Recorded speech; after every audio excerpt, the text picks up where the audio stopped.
Es un honor para mí estar aquí presentando esta información que algunos de ustedes ya algunos de los slides se van a repetir, porque me tocó el honor también de participar en la versión online que se hizo hace unos días atrás.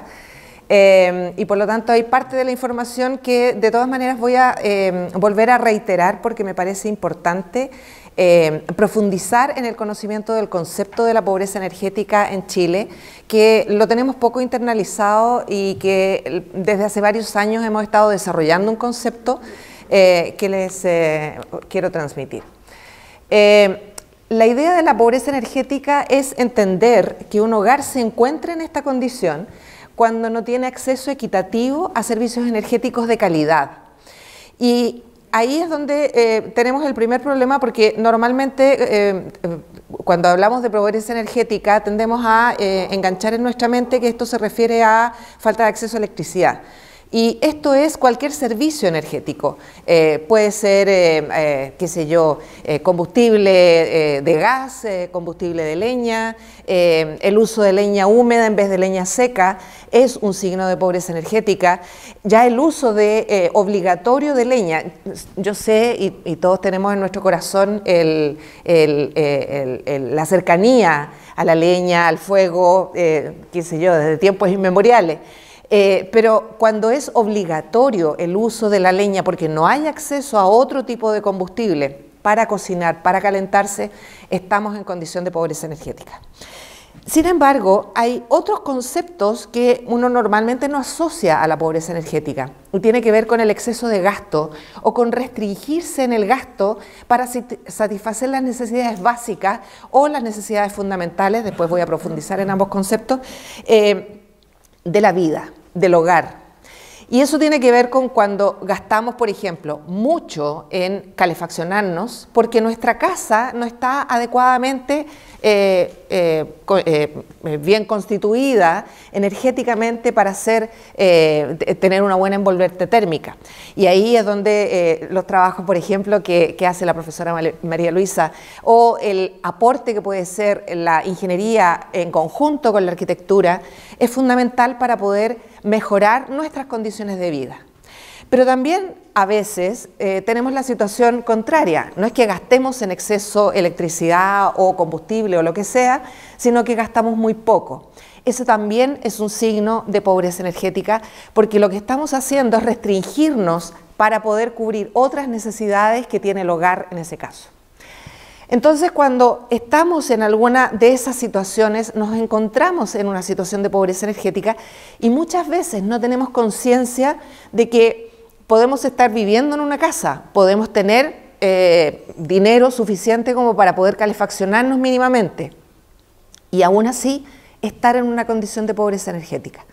Entonces, ahí es donde los conceptos son importantes para poder comprender que esto no necesariamente se refiere a pobreza multidimensional, no necesariamente se refiere a pobreza extrema, que es muchas veces también los conceptos que uno tiene enganchados en la mente. La pobreza energética en realidad está territorializada, es decir, la pobreza energética de alguna manera uno la adapta el concepto a las distintas locaciones o territorios donde uno está ubicado. Es distinta la pobreza energética aquí en Chile de lo que es, por ejemplo, en Panamá o en Uruguay o en Argentina. Aquí mismo en Chile es distinta la pobreza energética en el altiplano, en la costa, en la zona central o en la zona austral, en Magallanes, en Puerto Williams, en tantos lugares donde por muchos años en Chile definimos que las viviendas tenían que ser estándares. Y esas viviendas estándares nos dicen que en realidad la gente pasa frío en distintas partes de Chile. Eso es lo único que sabemos, que el estándar fue que pasábamos frío en todas partes. Ahora tenemos una nueva normativa que nos permite establecer un mejor estándar térmico. Sin embargo, más del 60% de nuestras viviendas no cumple con ese estándar porque están hechas en años anteriores. ¿Cuántas viviendas además tenemos construidas a partir de autoconstrucción? y por lo tanto quedan fuera de políticas públicas porque en realidad no están regularizadas, por ejemplo, y por lo tanto no ingresan a sistemas de subsidio o a sistemas de ayuda. Entonces, el trabajo que tenemos que hacer y la responsabilidad que tenemos desde la ingeniería para poder hacerlo, pero no solos, en conjunto con otras disciplinas académicas o disciplinas simplemente del conocimiento territorial, es fundamental. La pobreza energética también entonces es muy multidimensional, tiene estos factores geográficos, también hay factores económicos, socioculturales, ambientales, tecnológicos y por lo tanto es finalmente un fenómeno complejo. Y por lo tanto tenemos que enfrentarlo o de alguna manera tratar de mitigarlo de una forma que no es unidimensional, tiene que ser transdisciplinario. Las dimensiones de la pobreza energética tienen, ya les decía, el concepto del acceso, que es uno de los conceptos más básicos que uno tiene siempre asociado. Está también el tema de la equidad, que era lo que ya les mencionaba, gastos excesivos o subgastos o la capacidad de inversión que tienen las personas para poder mejorar las condiciones de su vivienda o mejorar las condiciones de iluminación o de cocción de alimentos. Pero también está el concepto de la calidad. Y ese es otro concepto que también tenemos que considerar dentro de esta triada que tenemos para definir estas dimensiones de la pobreza energética y que son la adecuación, de cuán adecuado es el servicio energético con el que contamos dependiendo de dónde estamos ubicados en un territorio determinado, cuán confiable es. Y aquí es uno de los grandes desafíos que tenemos, especialmente cuando pensamos en nuestra matriz energética. O en nuestra intención de electrificar todo. Hoy día tenemos zonas de Chile donde pueden pasar básicamente un día sin electricidad. Entonces, ¿cómo le podemos decir a la gente cámbiese y ponga una estufa eléctrica si en realidad y retire la estufa a leña porque es mala para su salud, es mala para el medio ambiente? Y van a quedar un día completo sin electricidad porque no tenemos una resiliencia suficiente en nuestra red. Entonces, el tema de la confiabilidad en el servicio energético también es importante. La seguridad, instalaciones que están mal hechas, instalaciones que están hechas a lo maestro chasquilla, como decimos en Chile. Y por lo tanto, tenemos problemas en términos de la seguridad, tanto en estufas a leña que se inflaman, se tapa qué sé yo, la chimenea y se pueden producir incendios, se pueden producir intoxicaciones al interior de los hogares, pero también en electricidad, si los paneles eléctricos que estamos instalando, los paneles solares incluso se pueden inflamar si no están bien conectados, si no cumplen los estándares adecuados, son temas que tenemos que preocuparnos. Y bueno, qué decir de la contaminación intradomiciliaria precisamente por temas, no solamente de la leña húmeda, también la leña seca nos provoca contaminación intradomiciliaria, también el gas, también la parafina nos provoca distintos tipos de contaminación. ¿Hasta cuándo? ¿Cuáles son los puntos de transición? ¿Cuáles son los puntos a los que estamos dispuestos a llegar en nuestra calidad de vida o en la calidad de vida de nuestros ciudadanos? Pero todo esto, estas tres dimensiones, no solamente están interrelacionadas entre sí, sino que además todo tiene que ver en el espacio territorial en el que se encuentra esa vivienda o ese hogar. Y por lo tanto, las necesidades van a ir dependiendo de ese espacio territorial donde están ubicadas. Yo les había hablado recién de las necesidades fundamentales o básicas de energía y dentro de las necesidades fundamentales tiene que ver con aquellas que están relacionadas con un impacto directo a la salud de la población. Y por lo tanto, tienen que ver con, por ejemplo, la cocción y conservación de alimentos, la posibilidad de tener una temperatura saludable, el acceso al agua. Y aquí es importante tener en conciencia que la energía y el agua tienen un nexo muy fuerte y que tampoco debemos desconocer cuando nosotros hablamos de energía. No podemos olvidarnos de que si nos falta agua también vamos a tener problemas energéticos y también vamos a tener problemas de pobreza energética.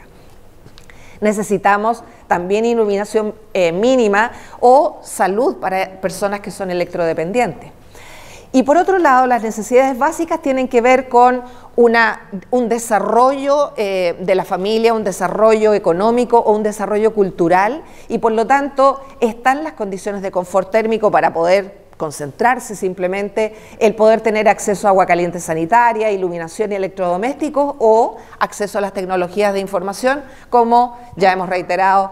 La pandemia nos mostró demasiado bien en los últimos 2 años de que si no tenemos acceso a tecnologías de información, entonces hoy día estamos incomunicados del conocimiento, de la educación.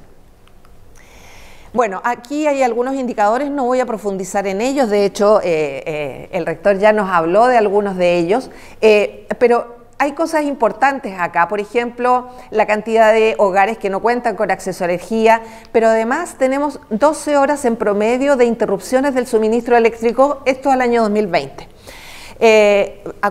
Siempre acuérdense cuando uno habla de promedios de la frase de Nicanor Parra, si tenemos 2 panes y tenemos un pan por promedio por cabeza, pero en realidad yo tengo 2 y ustedes no tienen ninguno. Entonces, los promedios son súper mentirosos. Que haya 12 horas al día, cuando en Santiago probablemente se cortará un par de horas al mes, con suerte, o en realidad cada 6 meses, porque hoy día solo se corta cuando llueve, y por lo tanto hoy día como no llueve, entonces casi no se corta. Eso significa que tenemos lugares con más de 20 horas de cortes eléctricos. Entonces eso es algo que tenemos que trabajar porque necesitamos más resiliencia en nuestras instalaciones. Bueno, hay 11% de hogares que no cuentan con instalaciones sanitarias, pero 25.000 viviendas en Chile, siempre multipliquen por 3 o por 4 para saber cantidad de personas, no pueden conservar sus alimentos, no tienen acceso a un refrigerador. Y no estamos hablando de eficiencia energética ahí. Más de 500.000 hogares, 540.000 hogares no cuentan o no usan calefacción. Y esto es desde Valparaíso hasta Magallanes, no estamos hablando de la zona norte. Tenemos más de 29% de hogares que usan la leña como energético para calefacción y lo que les mencionaba recién, 66% de problemas que presentan eficiencia energética en el hogar. 23% de los hogares declara pasar frío en el invierno. Eso es casi 1/4 de la población en Chile que declara pasar frío en invierno. ¿Qué decir de la guía del gasto energético? 22% de los hogares al menos realiza un gasto excesivo en energía. Eso significa que ese porcentaje es de hogares que tienen la posibilidad de gastar dinero en energía y por lo tanto hay un montón de gente que gasta más de lo necesario. Ahí yo siempre hablo de que andamos en realidad gastando plata, calentando pajaritos, porque la verdad es que muchas veces, como la envolvente térmica de nuestros hogares es mala, gastamos un montón de dinero calentando nuestro hogar, pero en realidad ese calor se escapa por el techo, por las ventanas, por un montón de partes. Acá les muestro algunos índices de pobreza energética a nivel regional, donde tenemos problemas, por ejemplo, de interrupción de suministro eléctrico en todo el país. La mayor parte de gente en el norte es la que no tiene agua caliente sanitaria, eso probablemente porque, claro, en las zonas más costeras la temperatura es un poco más aceptable, digamos, pero en el altiplano no es así. En el altiplano en la mañana hay grados bajo cero casi todo el año. Y por lo tanto, en realidad que no tengan acceso a agua caliente sanitaria es una tremenda limitante. Y después nos preguntamos por qué la gente abandona esos pueblos. La zona centro, por ejemplo, hay bastante ya, aquí se empieza a incrementar el uso de leña y además en la zona sur no tenemos conexión a suministro eléctrico y lo mismo también en la zona centro. Y bueno, qué decir del uso de la leña y carbón, como les decía antes. Fíjense acá, en los lagos, en Aysén, en Araucanía, más del 80% de las personas utiliza la leña como sistema de calefacción, a diferencia de la calefacción en la zona centro-norte. Y ahí es donde nuestros promedios en Chile nos matan, porque hablamos de 12 horas promedio, pero en realidad cuando empezamos a mirar las diferencias a nivel regional nos damos cuenta de que la situación es bastante compleja. Bueno, vulnerabilidad energética territorial se refiere precisamente a que un territorio particular también tiene su incidencia específica respecto al tipo de vulnerabilidad que tenemos como hogar. Es decir, no es solamente el problema del hogar, sino que el problema del entorno en que vivimos. Y por lo tanto aquí tenemos que empezar a pensar en la sensibilidad y resiliencia como para poder definir cuáles son las calidades que tenemos que mantener ante distintas amenazas. No voy a profundizar en este concepto, pero lo importante es que el sistema territorial está conformado por conceptos que son del dominio socioecológico, es decir, disponibilidad y cantidad. Esto es la condición ecosistémica en la que estamos inmersos. Hay temperatura, hay sequía, hay condiciones base. Pero esas están relacionadas de alguna manera con el sociotécnico, es decir, cuánta cantidad de agua tenemos ahí, cuál es el tipo de energético que tenemos en esa región o en esa localidad, cómo manejamos la salud, la educación, la conectividad, etc. Y también está el dominio sociocultural, que es justamente lo que de alguna manera todos estamos seteados en nuestra cabeza y que tenemos que de alguna manera empezar a cambiar precisamente por los desafíos que tenemos hoy día del cambio climático. Entonces todo esto está interrelacionado y en particular cuando hablamos de cambio climático en Chile, esto es un trabajo que hizo el CR2, una infografía en términos de la gobernanza climática de los elementos, donde nos habla de cuáles son los impactos climáticos sobre elementos específicamente aquí en Chile. Aquí no estamos hablando de cualquier parte del mundo, esto es específicamente aquí en Chile, donde tenemos una serie de situaciones que nos van a ir ocurriendo, pero donde los impactos en pobreza energética están basados fundamentalmente en las olas de calor y heladas. Vamos a tener mayores extremos en términos térmicos. Eso significa que en aquellos lugares donde nos preocupábamos de que en realidad pasábamos frío, vamos a empezar a pasar calor. Y de hecho vamos a tener olas de calor en algunos momentos, pero también vamos a tener en algunos otros momentos fríos extremos. Y por lo tanto vamos a tener que empezar a adaptarnos a ambas situaciones. Aquí se produce un problema de eficiencia energética porque pongámonos en el escenario maravilloso ideal que en realidad tenemos un sistema interconectado central que funciona maravillosamente, que no tiene ningún punto único de falla, que en realidad es resiliente y que vamos a seguir calentando y gastando energía ad infinitum como si eso fuera en realidad eterno. Sabemos que no es así y por lo tanto tenemos que también empezar a pensar en la responsabilidad intergeneracional que tenemos precisamente para lo que va a ocurrir con nuestras generaciones futuras. Vamos a llenar de paneles solares todo el mundo para poder sostenernos energéticamente y seguir sosteniendo un sistema de vida que a lo mejor es un poco ficticio. Ese es el tipo de cosas que tenemos que preguntarnos también. Y la universidad es el lugar para hacerse esas preguntas y para poder entregarle a la sociedad algunas alternativas de respuesta. No podemos imponer esas respuestas porque esas respuestas en realidad las tenemos que construir con las comunidades y con la sociedad. Por otro lado, tenemos también un problema que se nos está produciendo en las grandes urbes que tiene que ver con las islas de calor. Lugares donde, perfecto, prendemos el aire acondicionado, dentro de nuestra casa estamos perfectamente ambientados, pero todo el calor que estamos sacando desde la casa lo estamos tirando al aire. ¿Qué es lo que ocurre? Salgo de mi casa y hay 40 grados de calor, cuando en realidad camino 2 pasos y me encuentro con un pequeño parque y ahí la temperatura es de 30 grados. Puede haber diferencias entre 4 y 10 grados o más de 10 grados de temperatura en una misma ciudad debido a la forma en cómo hemos construido nuestras ciudades. Ahí la urbanización es un concepto que tenemos que tener en mente. No podemos llegar y construir sin pensar en poner, por ejemplo, áreas verdes que nos permitan mitigar un poco el problema de que se producen las temperaturas. Entonces, ya les he hablado del resto de los conceptos, así que no voy a profundizar más. Y desde la Red de Pobreza Energética hemos estado proponiendo algunos conceptos para hacer una transición justa, y estos son, por lo menos, partir con un acceso equitativo a la energía.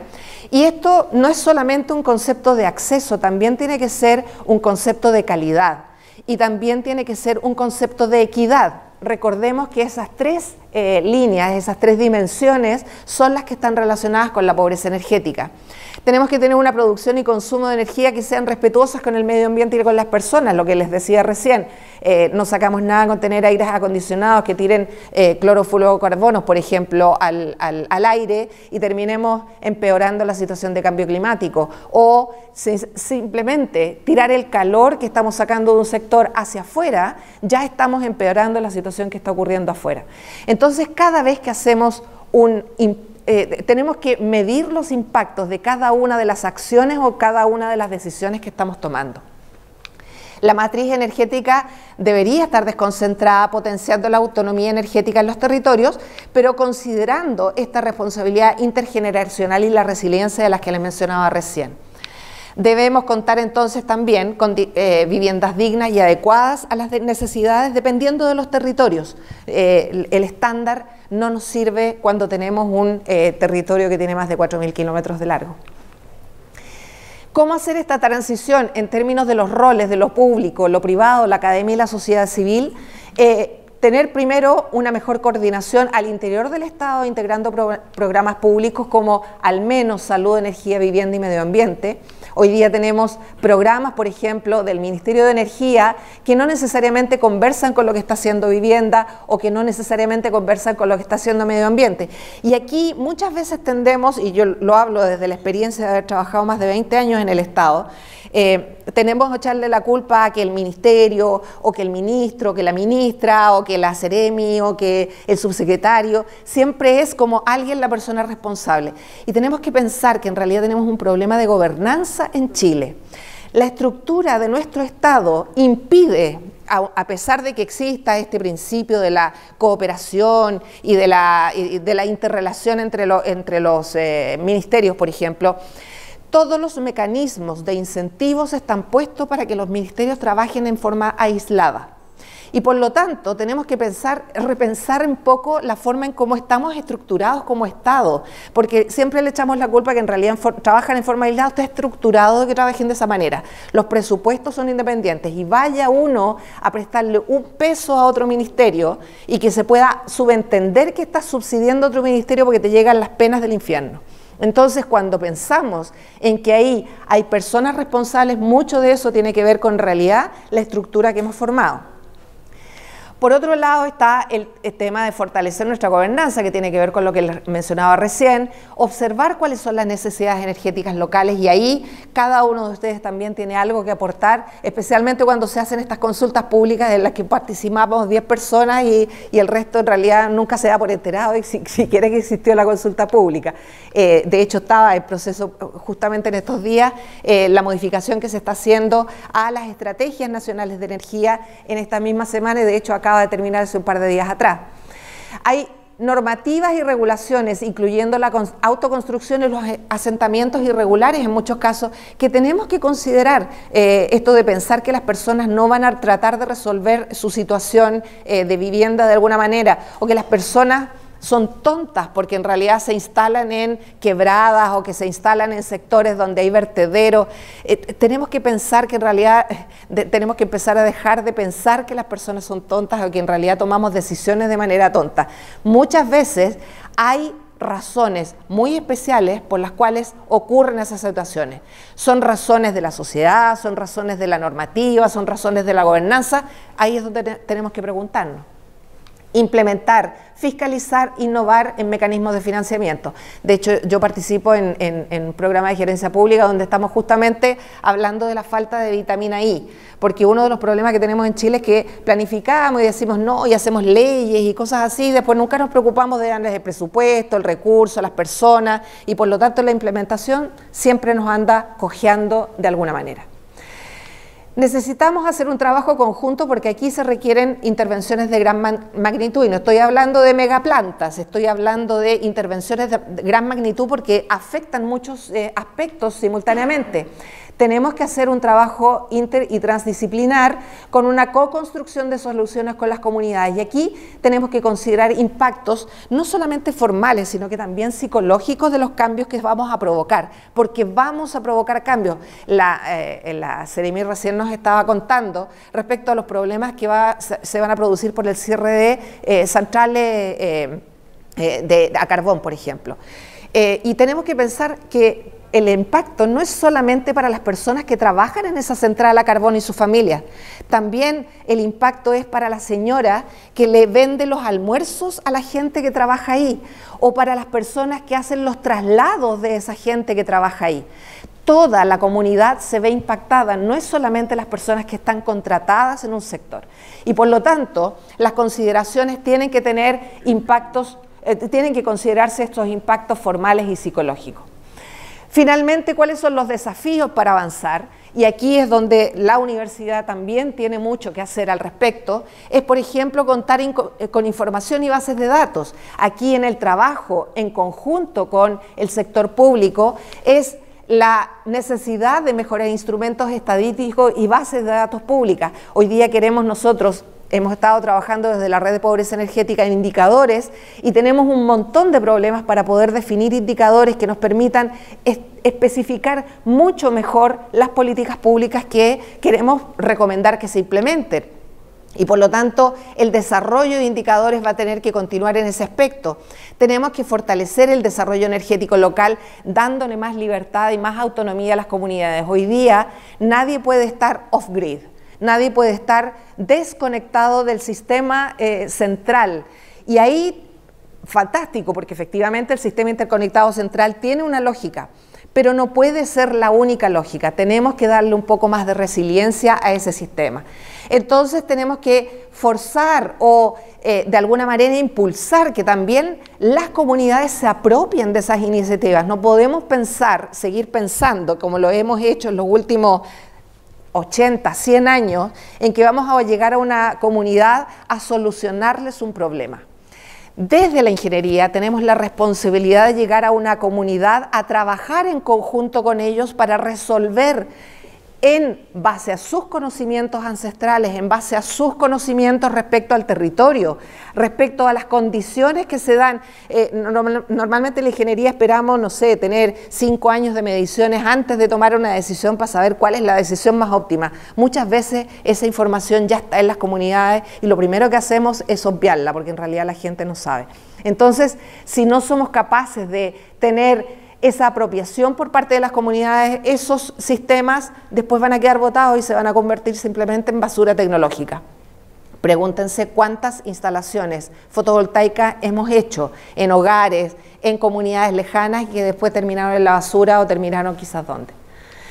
Tenemos que hacer esa caracterización de la pertinencia territorial de las necesidades para definir también estándares de calidad de servicio y finalmente fortalecer la resiliencia de los sistemas de generación, transmisión y distribución frente a las vulnerabilidades, porque sabemos que vamos a tener más lluvia, más sequía, más extremos en temperaturas y por lo tanto, bueno, y eso se suma a nuestros habituales terremotos y las cosas que nos pasan habitualmente en Chile, ¿ya? Así es que espero haberles dado alguna noción más o menos general. La Red de Pobreza Energética nos pueden encontrar en las distintas redes sociales, así que ha sido un honor y un placer haber abierto los fuegos para la conversación de hoy día. Muchas gracias. Muchas gracias, Rodrigo, por la pregunta. Las preguntas. Lo primero, el tema de los indicadores. La mayor parte de los indicadores que están ahí son indicadores a nivel regional. Y uno de los problemas que tenemos hoy día es poder hacer una caracterización más fina y tener cifras a nivel comunal. No tenemos cifras a nivel comunal para muchos de los indicadores que necesitamos para determinar, por ejemplo, déficit en calidad de vivienda o hacer simplemente cruces en, qué sé yo, gasto energético versus calidad de vivienda o versus enfermedades, por ejemplo. Por lo tanto, carecemos de muchísima información a nivel un poco más detallado. Nos basta con comunas incluso, pero aún así nos falta esa información, así que tenemos mucho trabajo por hacer al respecto. Y respecto a el tema de las intervenciones en comunidades, precisamente ahí es donde está, yo diría, el principal desafío que tenemos desde las tecnologías en general, no solamente las tecnologías fotovoltaicas o las distintas tecnologías que incorporemos. Normalmente tenemos que llegar a construir primero que nada confianzas. Aquí en Chile tenemos uno de los índices más bajos de confianza. Ahora, viendo el vaso medio lleno, en realidad el índice de confianza es tan malo como en toda Latinoamérica, digamos, o sea, tampoco estamos, somos lo peor del mundo, pero el problema es que eso igual nos deja en los últimos lugares de todo el mundo en realidad.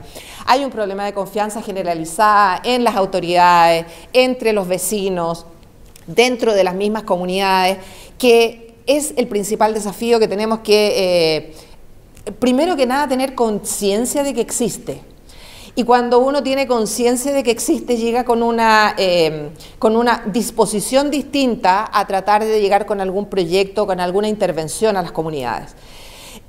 Las experiencias más exitosas que hemos podido apreciar en la literatura en distintos lugares del mundo tiene que ver con aquellas experiencias donde la comunidad toma las decisiones y los tecnológicos llegamos con una batería de posibilidades de soluciones a implementar a distintas comunidades.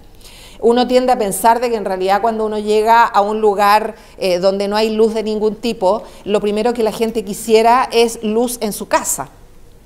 Y sorprende ver la cantidad de lugares donde cuando se les ofrecen las distintas alternativas, prefieren, por ejemplo, tener un sistema productivo, local, comunitario, antes de tener luz en su casa. Porque dicen, una vez que yo ya tengo esto, entonces puedo tener el resto.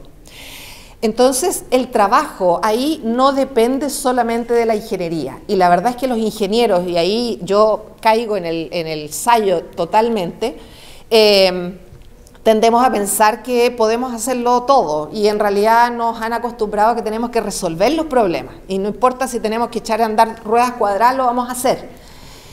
Acá no va a funcionar de esa manera y por lo tanto tenemos que aprender a trabajar con gente de sociología, con gente de antropología, con gente de distintas áreas del conocimiento, porque cada uno va a ir a aportar con lo suyo. Sí, nosotros como ingenieros podemos hacer encuestas, pero en realidad la gente de las ciencias sociales sabe hacer mucho mejores encuestas que nosotros y les cuesta mucho menos. Se van a demorar mucho menos en tener unas respuestas mucho más profundas y mejores de las que podemos tener nosotros desde las ingenierías. Así que lo primero que les invito es a formar redes más allá de su área de formación. La verdad es que uno de los desafíos que tenemos en las universidades es la formación transdisciplinaria, poder hacer conversaciones más allá de nuestra formación disciplinaria a la que hemos estado sometidos, algunos con más años que otros, pero de alguna manera nos han encasillado. Así que tenemos que aprender a soltarnos y a conversar mucho más allá de nuestra zona de confort. Así que a eso les invito. Muchas gracias.